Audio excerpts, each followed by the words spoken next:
In an earlier video, I talked about how overanalyzing your swing mechanics, would inhibit your ability to improve and even make you worse. It inhibited your ability to improve because it took your focus away from things that would help you become a better golfer, like learning to think like the player you want to become and learning to better understand how the game is best played.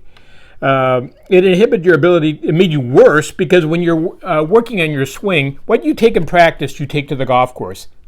That's just the way it works.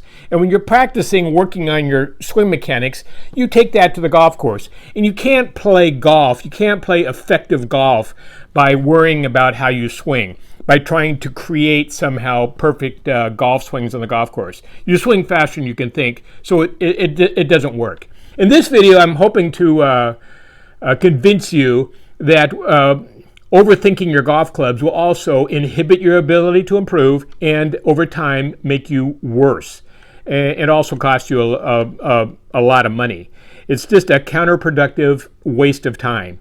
Now I'm going to supply some examples to try to to argue my case, and hopefully I can convince you. First of all, let's take a look at how golf clubs have evolved over the years, because they certainly have gotten a lot better.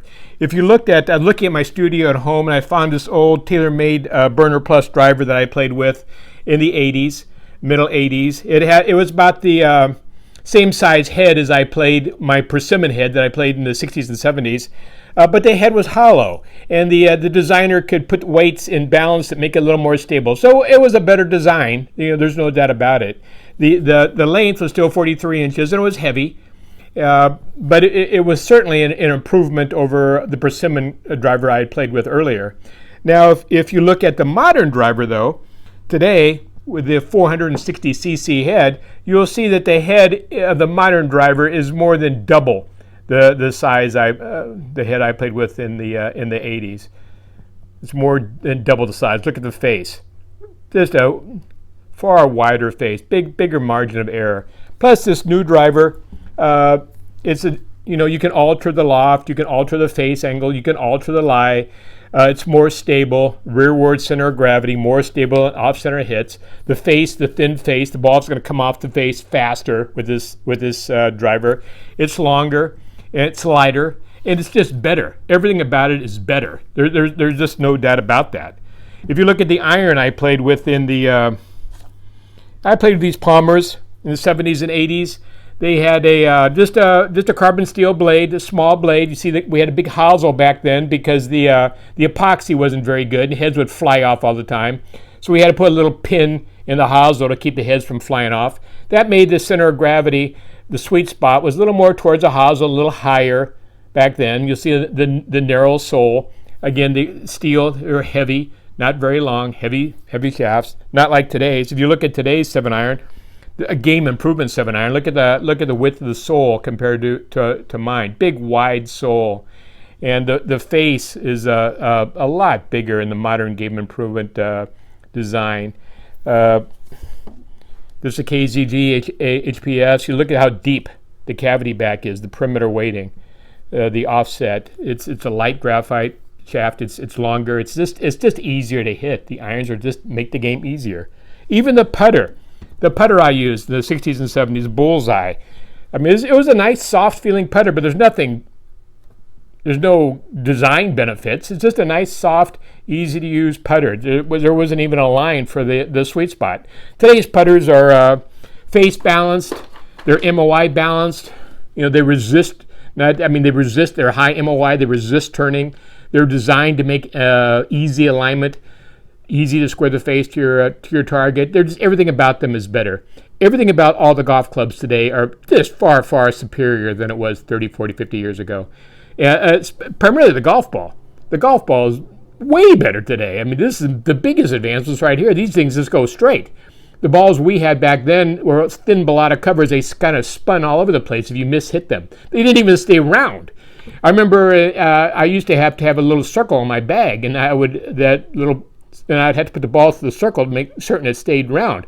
Every 3 or 4 holes, it could easily start getting out of round. The balls were even inconsistent when you bought them. Right out of a dozen balls, they weren't consistent at all. So even today, You've got, if you want to know exact distances from the pin, back then we had to estimate. We had to just eyeball it and just try to figure out, let's see, what is this? Is this about 135, 137? Today we got rangefinders. You just click it out and say 139 yards to the pin, exactly, 141, exactly. GPS devices, you can just say, well, let's see, to that first, I got to carry it 128 to get over that first sand trap. The tramp in the back is 155. I mean, it's so, even the courses are so well better manicured today. Back then we used to get a lot of weird lies. Today, they're taken care of way better. The golf is just easier to play today. But what's interesting is that if I go to the same golf courses that I played with back in the 60s, if I go to the same courses around LA area, the same public golf courses, the golfers today, with all this great equipment, all these great advances, all of the great golf ball, they're struggling to break 90. Exactly like they were 50 years ago. They haven't improved at all. The typical golfer has not improved in the last 50 years. They're the same. I went to a local golf course, and they had some old records from the men's club, handicap records. I went back about 40 years, and these, they had all these papers I went through, and I looked at they're making the same scores. When they had they had a 4-round club championship, and it was just a gross scores. And 50 years ago, the guy that won had 3 over par, and this year the guy that won was 4 over par. They're not getting any better. They're making the same scores. Why is this? How could it be? How can he make the same scores? Just because golf is not about golf club design. I mean, that's not what golf is about. If you go play with a friend and you guys play, the guy who played better on that day is going to score better. It's not the guy that had the most expensive clubs on that day is going to score better. Golf is a game. It's played. If you want to become better, you have to become a better player. That's all there is to it. And remember this: the player today doesn't understand the game any better than the typical player did 50 years ago. They don't understand the game any better, and that's why they keep making the same scores. Now, I know you're going to say, but the clubs are getting better every year. I got to keep up with the new designs.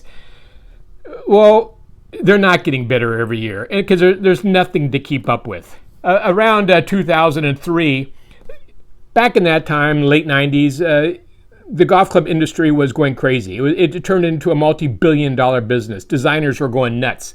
And then around 2003, the ruling bodies of golf, the United States Golf Association and the R&A said, hold everything. That's enough.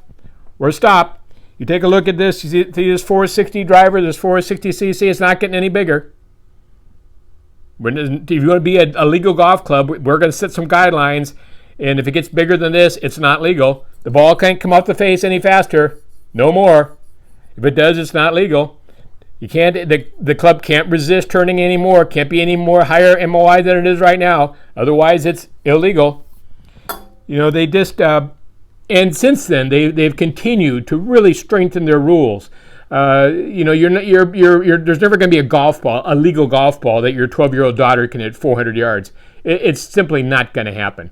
The ruling bodies of golf have protected the integrity of the game. Thank goodness. So golf clubs are not getting better. So if you don't keep up with the new technology, who cares? You're just going to save a lot of money. That's all you're doing. And you also become a better player because you're continuously buying new golf clubs. You're having to continuously learn how the new golf clubs work. You don't have memories anymore about your driver, your 3-wood, or your sand, because they're all new all the time. You're always replacing them. Sam Snead had his same driver for 17 years. The same driver. It was coming apart. He had to have screws put in the hosel and screws put in the face because the insert was coming out. Sam played all over the world. He said around the world he went over 100 tournaments with that driver. He said he wouldn't sell it for $1 million. He loved that driver. Sam didn't have always great driving days, but he understood when he had a bad day driving, it wasn't the driver. It was him. So he made adjustments. The driver was stable. Today, a guy comes into my studio. I got to get a new driver. I'll say, why? Well, this driver, I can't keep him on the fairway anymore. I'll say, well, last month you It was great. He said it was the best driver you ever had. Yeah, I don't know. It doesn't work anymore. Well, yeah, it's not the driver. Trust me, it's you. It's nice to have something part of the equation that's stable, like the golf club. And when you're playing bad, it's you. You don't have to analyze your swing. It's just your swing focus, your setup. It's always just a few things. You just got yourself off balance. You just balance your setup, and then it's fine again. I remember that in 1970, I think it was 2014. The David Barrett from Golf World magazine, he had a really interesting article, and then he using this method, this strokes gained method they use today on these tours. If you look on tours today, they analyze best bunker players, best putters, best drivers, best from 50 yards to 70 yards. And they take the data and they analyze it, and they use this formula, strokes gained, how these players do about the rest of the field, and they determine who leads in every category. Well, Barrett decided he wanted to analyze the best ball striking rounds in history. And he wanted to apply this strokes gained method, and he wanted to determine what was the best ball striking round in history. So he did that. He did all these formulas. He came up with Johnny Miller's final round in the 1973 U.S. Open at Oakmont. Miller had a 63. He hit all 18 greens. He had 18 birdie putts. He went on to win. Came from 6 back and won the U.S. Open in 1973. And Barrett decided that was the greatest ball striking round ever. So I have this little plaque hanging on my wall at my studio at Goose Creek. It was by Johnny Miller, what I played that day. Miller talks about that round. He talks about the equipment he had that day. And this was in 1973. Miller that day played with his driver was a 1961 McGregor Tourney. So his driver was 12 years old. His irons, he had 2 different kinds of irons. The 2 through the 7 iron was a McGregor Tommy Armour 915T that came out in 1945. So his irons were 28 years old. His 3-wood was a 1945 McGregor Tommy Armour. That was 28 years old. His 4-wood was a 1941 McGregor Tommy Armour. That was 32 years old. His putter was a 52 Bullseye, like the one I played with back then. It was so the putter was 21 years old.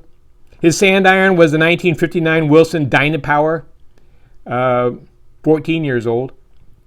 I mean, this was the greatest ball striking round ever played up until 2014, and half the clubs in his bag were 28 years old or over. Back then, it was different when Snead and Miller played. They got clubs that they loved, and they just kept them. They knew how the clubs worked. They had memories. They could play the game with those clubs. And that's what I try to get my students to do today. Just put together, the fit is important.